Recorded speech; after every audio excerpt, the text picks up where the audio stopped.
Hello friends, my name is Pragati and I welcome you to my channel future goals. Friends, इस video में हम लोग 21 जनवरी 2024 को जो सीटेट एग्ज़ाम हुआ था उसमें जो भी क्वेश्चंस पूछे गए थे वो डिस्कस करने वाले हैं। इससे प्रीवियस वीडियोस में हम ऑलरेडी सीडीपी के 30 क्वेश्चंस और ईवीएस के 30 क्वेश्चंस डिस्कस कर चुके हैं और मैथ्स के भी हम लोग 20 क्वेश्चंस डिस्कस कर चुके हैं। इस वीडियो में हम मैथ्स के जो 30 में से 10 क्वेश्चंस हैं जो लेवल 1 के लिए पूछे गए थे वो हम लोग डिस्कस करने वाले हैं। So let's get started. First question है, विच aspect of evaluation is used when a teacher ensures that test made by her fulfills the objectives and criteria of that test। जब शिक्षिका ये सुनिश्चित करती है कि उसके द्वारा बनाया गया टेस्ट उस टेस्ट के उद्देश्यों एवं कसौटी को पूरा करते हैं, तब मूल्यांकन के किस पक्ष का उपयोग किया जाता है। तो जब भी कोई टेस्ट बनाया जाता है तो टीचर जो है वो बहुत सारी चीज़ों को, बहुत सारी बातों को ध्यान में रखते हैं। वो ये देखते हैं कि जो भी वो टेस्ट बना रहे हैं क्या वो उस टॉपिक को असेस कर रहा है जिस टॉपिक को असेस करना है। अगर आप एक 5th क्लास के बच्चे की नॉलेज को चेक करना चाहते हो तो आप उसको 10th क्लास के क्वेश्चंस तो दे नहीं दोगे टेस्ट के लिए, तो उससे तो उसकी नॉलेज चेक नहीं होगी, तो ये एक इनवैलिड टेस्ट होगा। या फिर आप एक ऐसा टेस्ट बना रहे हो जिसमें आप उस टॉपिक को ही नहीं, जिस टॉपिक को आप चेक करना चाहते हो क्या बच्चों को उस चीज़ की नॉलेज है, उसके क्वेश्चंस ही नहीं दे रहे हो आप, तो एक ऐसा टेस्ट तो इनवैलिड टेस्ट होगा। तो कौन सा एस्पेक्ट ऐसा है जो ऑब्जेक्टिव्स को फुलफिल करता है और क्राइटेरिया को। तो पहला देख लेते हैं कंसिस्टेंसी। कंसिस्टेंसी क्या होता है कि लगातार कोई चीज़ को करना। जैसे सुसंगति, कंसिस्टेंट मतलब कि आप कंसिस्टेंटली किसी चीज़ का टेस्ट ले रहे हो, किसी चीज़ का नहीं, किसी किसी भी टॉपिक का जो भी आपने पढ़ा है उसको आप टाइम टू टाइम पे चेक कर रहे हो, उसको हम लोग कंसिस्टेंसी कहते हैं। सेकंड है वैलिडिटी। वैलिडिटी का मतलब आप उसी ऑब्जेक्टिव, जो भी ऑब्जेक्टिव है आपका टेस्ट लेने का या जो भी क्राइटेरिया उसका ही आप टेस्ट ले रहे हो, उसको फुलफिल कर रहे हो आप एक तरह से, उसको हम लोग बोलते हैं वैलिडिटी। तो इसका जो करेक्ट ऑप्शन होगा ना वो वैलिडिटी होगा, सेकंड वाला ऑप्शन।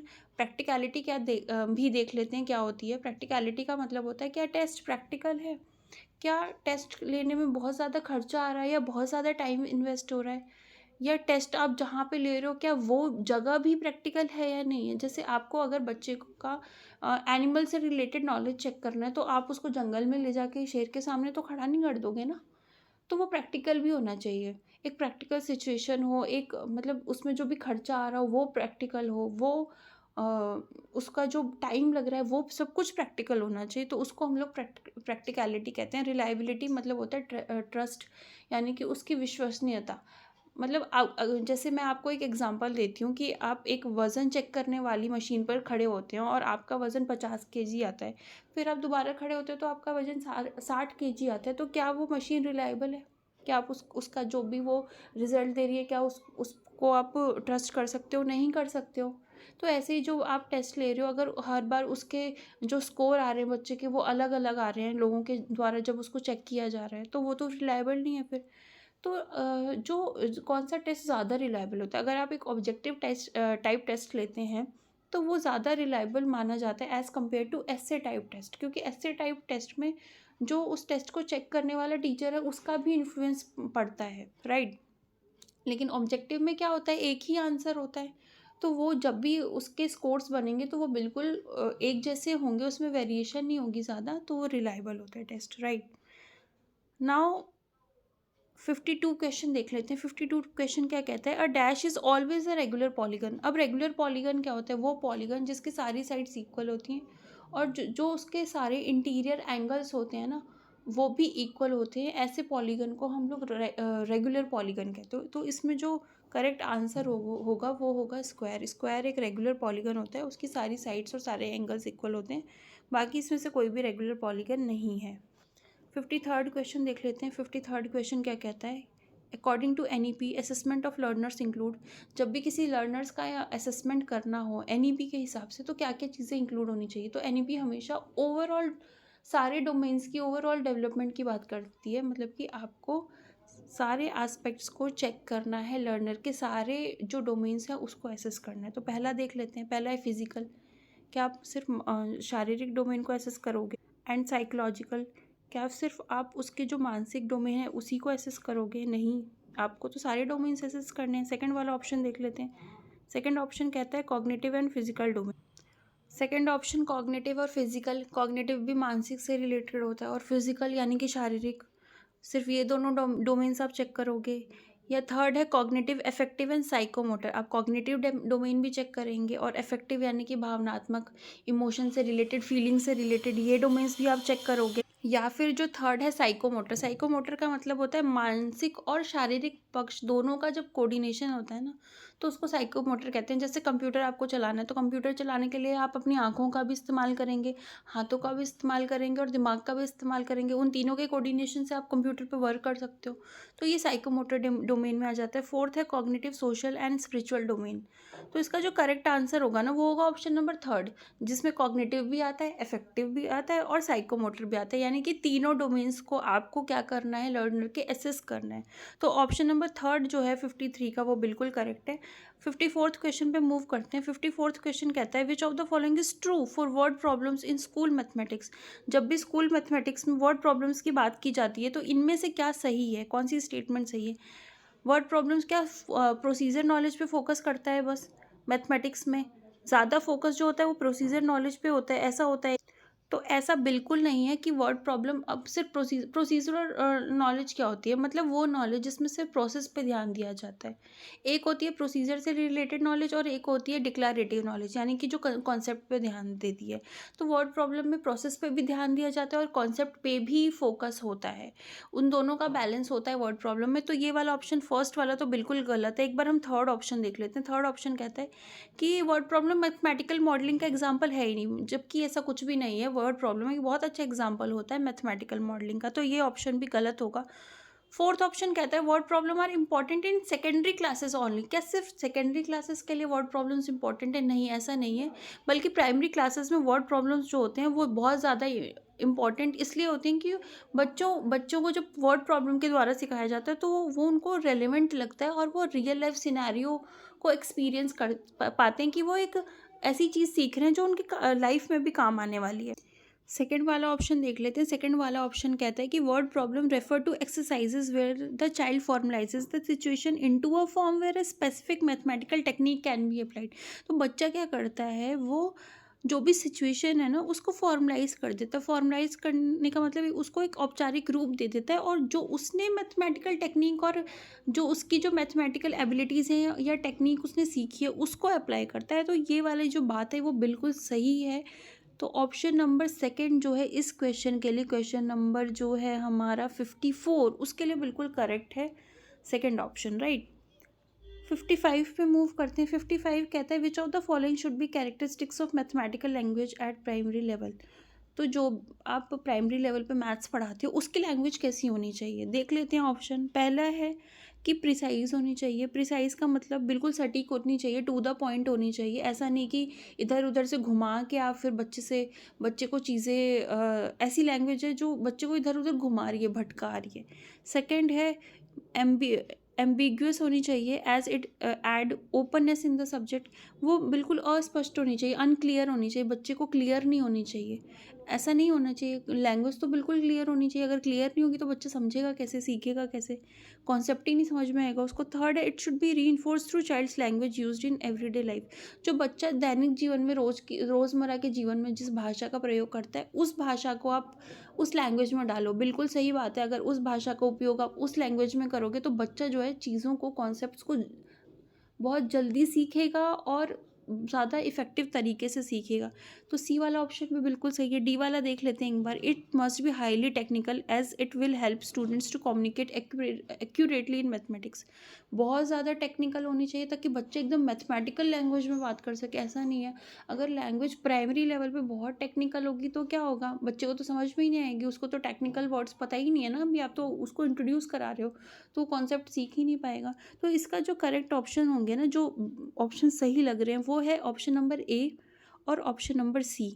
तो जो करेक्ट आंसर है, इसका करेक्ट ऑप्शन जो हमें चूज़ करने के लिए बोला गया है वो है fourth, that is A and C, right. अब हम लोग मूव करते हैं क्वेश्चन नंबर 56 पे। 56 क्वेश्चन कहता है the number of degrees in 2/3 right angles is. Right angle कितने डिग्री का होता है, 90 डिग्री का होता है, उसका 2/3 हमसे पूछा हुआ है। तो यहाँ पे मैंने आपके लिए सॉल्व कर रखा है, यहाँ पे साइड में सॉल्व कर रखा है। 2/3 का मतलब क्या हुआ, आप इसको पहले तो ये मिक्स्ड फ्रैक्शन में इम्प्रॉपर में बदल लो। जब आप इसको इम्प्रॉपर में बदलोगे, 3 को 2 से मल्टीप्लाई करोगे और उसमें 2 ऐड करते हैं हम लोग इम्प्रॉपर में बदलने के लिए, राइट, ये आपको पता होगा आई होप। तो 8 आ जाएगा। तो 8/3 है, 8/3 को आप 90 से क्या करो, 90 से आप मल्टीप्लाई कर लो। तो जब आप मल्टीप्लाई करोगे तो आपको जो आंसर मिलेगा वो मिलेगा 240। तो इसका जो करेक्ट ऑप्शन होगा ना इस वाले क्वेश्चन के लिए वो है ऑप्शन नंबर 4, यानी कि 240। तो 2/3 राइट एंगल्स की वैल्यू होती है 240 डिग्री, राइट।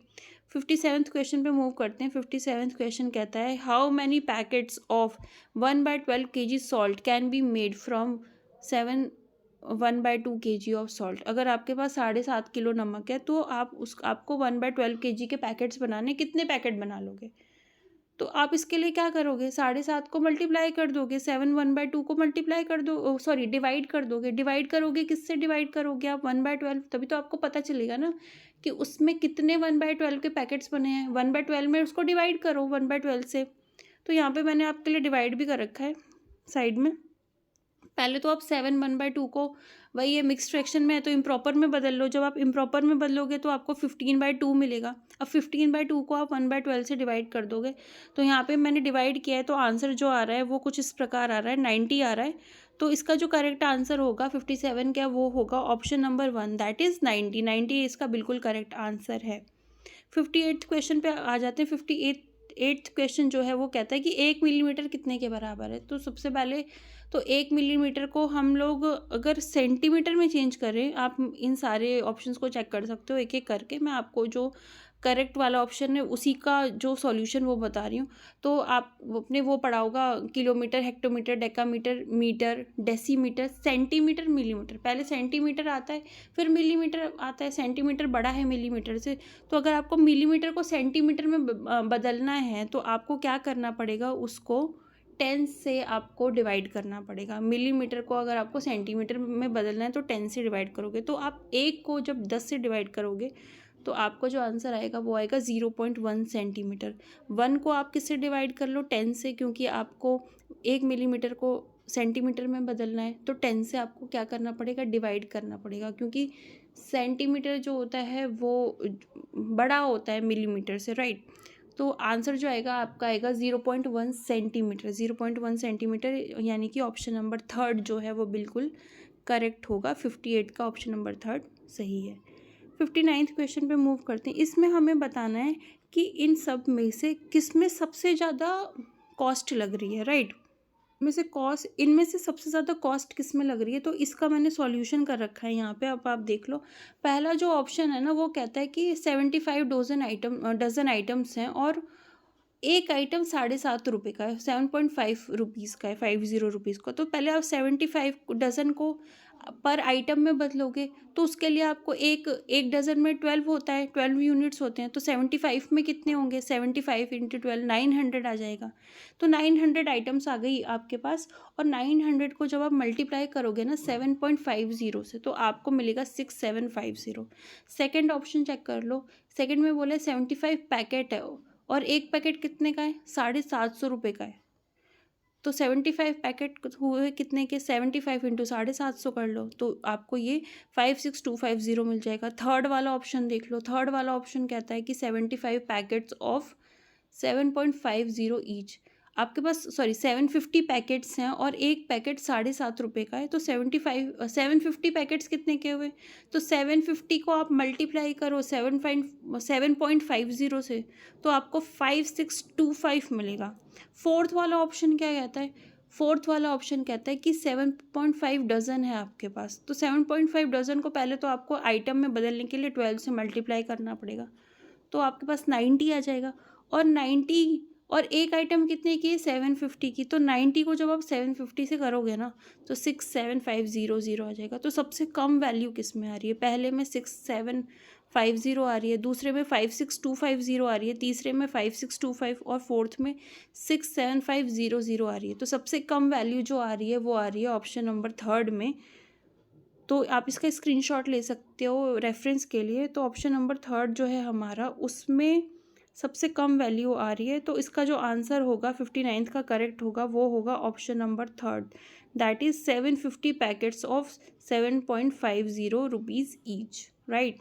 क्वेश्चन नंबर 60 पे आ जाते हैं। क्वेश्चन नंबर 60 क्या कहता है, which of the statement is least appropriate for encouraging mathematical learning. अगर आपको बच्चों में मैथमेटिक्स को सीखने को मतलब वो मैथमेटिक्स को सीखें, इसके लिए आपको उनको एनकरेज करना है, उनको बढ़ावा देना है, उनका उत्साह बढ़ाना है आपको। उसके लिए आप क्या करोगे? पहले जो भी उनके मन में, दिमाग में इंट्यूशंस आ रही हैं, उसको डिस्करेज कर दोगे क्या? इंट्यूशन का मतलब आता है जो इनर फीलिंग आ रही है उनको कि आप कोई प्रॉब्लम सॉल्व करवा रहे हो, बच्चा कह रहा है कि इस तरीके से भी हो सकता है ये शायद, तो आप उसको डाँट के बिठा दो कि तुम चुप रहो, तुम मत बताओ इसका answer, don't be over smart. तो उस चाहे वो गलत ही उसकी इंट्यूशन हो, चाहे वो जो तरीका बता रहा हो वो गलत ही क्यों ना हो, आपको बच्चों को बढ़ावा देना है कि वो नए-नए तरीके सोचें और उनके बारे में बताएँ। उनको अप्लाई करके देखें ताकि उन्हें पता लगे और उनका जो मैथमेटिकल एबिलिटी होगी ना उससे एनहांस होगी वो। तो आप उनको डिस्करेज कर रहे हो उनकी इंट्यूशन को, ये वाला ऑप्शन तो बिल्कुल करेक्ट इनकरेक्ट है, राइट? दूसरा देख लेते हैं, failure does not imply that students can not do mathematics. अगर बच्चा एक बार फेल हो जाता है मैथमेटिक्स में या किसी प्रॉब्लम को सॉल्व करने में, मैथमेटिकल प्रॉब्लम को सॉल्व करने में फेल हो जाता है, इसका मतलब ये नहीं होता कि वो मैथमेटिक्स सीख ही नहीं सकता। तो ये बात तो बिल्कुल सही है कि इसका मतलब ये थोड़ी हुआ कि वो मैथमेटिक्स ही नहीं सीख सकता। तो सेकंड ऑप्शन सही है। तीसरा है, एवरीवन कैन लर्न मैथमेटिक्स। कोई भी मैथमेटिक्स सीख सकता है, बिल्कुल सही बात है, कोई भी सीख सकता है। फोर्थ है, mathematics learning is not gender specific. Mathematics सीखना कोई जेंडर स्पेसिफिक काम नहीं है कि ये सिर्फ लड़के ही सीख सकते हैं या लड़कियां ही सीख सकती हैं। तो ये कोई जेंडर स्पेसिफिक चीज़ नहीं है, मैथमेटिक्स कोई भी सीख सकता है, कोई भी लर्न कर सकता है, राइट? तो जो सबसे कम एप्रोप्रिएट, सबसे कम सही जो है वो है पहला वाला ऑप्शन कि हमें बच्चों को डिस्करेज कर देना चाहिए, उनके इंट्यूशंस को डिस्करेज कर देना चाहिए, क्योंकि वो एक रुकावट की तरह काम करता है मैथमेटिकल डेवलपमेंट में। तो ये वाली बात जो है वो बिल्कुल सही है, क्योंकि इंट्यूशन जो है वो रुकावट का नहीं बल्कि वो बढ़ाएगा मैथमेटिकल आइडियाज़ को, उनके डेवलपमेंट को बढ़ाएगा। तो फर्स्ट ऑप्शन बिल्कुल इनकरेक्ट है। 60 का जो आंसर होगा वो होगा ऑप्शन नंबर 1। सो इसी के साथ हमारे 10 क्वेश्चंस कंप्लीट होते हैं। आपको ये वीडियो कैसे लगी आप कमेंट करके ज़रूर बताना। प्लीज़ अच्छी लगी हो तो चैनल को सब्सक्राइब कर देना, वीडियो को लाइक कर देना, शेयर कर देना, और इसके आगे जो मैं सीटेट से रिलेटेड और भी वीडियोज़ लेके आऊँगी आपके लिए। So stay tune and bye bye.